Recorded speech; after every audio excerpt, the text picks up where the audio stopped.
Sa gitna ng kaguluhan ng digmaan, si Haring David, isang matapang na mandirigma at mahusay na pinuno, naghahari sa Israel. Siya ay kilala sa kanyang karunungan at katapangan. At ang kanyang pangalan ay kinatatakutan ng kanyang mga kaaway. Ngunit sa likod nito ay natatago ang isang puso na madaling maligaw o matukso. Isang araw, habang naglalakad si Haring David sa kanyang palasyo ay nakita niya si Bathsheba, ang magandang asawa ng isang sundalong nagngangalang Urias. Naakit siya sa kagandahan ni Bathsheba. At ang kanyang puso ay nagsimulang mag-alab ng pagnanasa. Sino ang babaeng iyon? Tanong ni Haring David sa kanyang mga lingkod. Siya ay si Bathsheba, ang asawa ni Urias. Isang mandirigma sa inyong hukbo, ang sagot ng isang lingkod niya. Hindi na nag-atubili si Haring David. Ipinatawag niya si Bathsheba sa palasyo, at nagkaroon sila ng relasyon.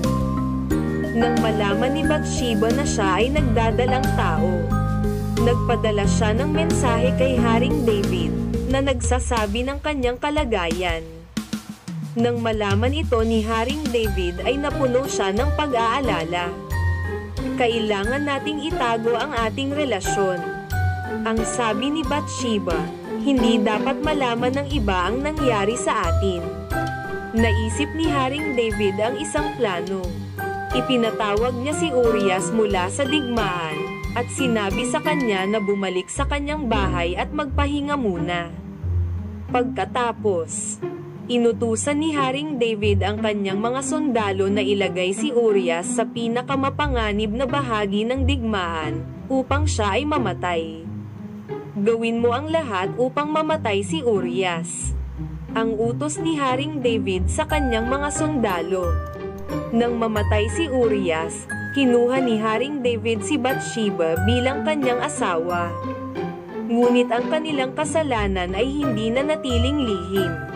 Ang propeta na si Nathan ay nagpunta kay Haring David at sinabi sa kanya ang kanyang kasalanan.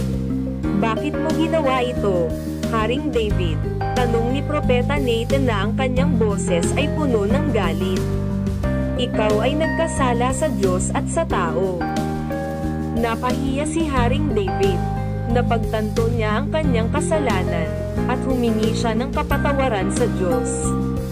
Ngunit ang kanyang kasalanan ay nagkaroon ng malaking epekto sa kanyang buhay at sa kanyang pamilya. Pinarusahan ako ng Diyos dahil sa aking kasalanan, ang sabi ni Haring David. Ang kanyang boses ay puno ng kalungkutan.